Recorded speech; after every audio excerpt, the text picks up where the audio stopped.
आपल्या संस्कृतीमध्ये कसं आहे की घराच्या उंबरठ्याच्या बाहेर काही सांगायचं नाही. मग प्रत्येकाने आपापले उंबरठे तयार केलेले आहे. एक बार काउन्सिलने आपला उंबरठा तयार केला आहे. म्हणजे तुमच्याशी आम्ही बोलू शकत नाही. तुम्ही एकत्र कधी भेटता आम्हाला माहिती नाही. वकिलांशी संवाद तुम्ही कधी करणार नाही. तुमच्या मीटिंग तेव्हा तुम्ही घेणार आणि मग आम्ही एखादी न्यायालयाने गोष्ट विचारली ती सांगितलं तुम्ही म्हणणार की बदनामी करता. काहीतरी एकतर्फी आहे असं मला तेव्हा जाणवत होतं. पण मग माझी सनद जेव्हा यांनी सस्पेंड केली काही अत्यंत फुटकळ कारणांसाठी, अदर मिसकंडक्ट आहे म्हणे. कसं काय अदर मिसकंडक्ट आहे?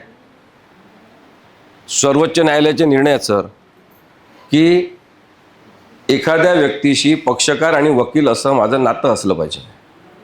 त्या पक्षकारावर मी वकील म्हणून दुर्लक्ष केलं, अन्याय केला, त्याचं काम केलं नाही, त्याला काही पण चुकीचं प्रॉमिस दिलं किंवा मिसगाईड केलं, असं काहीतरी असलं पाहिजे. आणि मग माझी तक्रार त्यांनी केली पाहिजे. त्याची शहनिशा बार काउन्सिल करू शकते.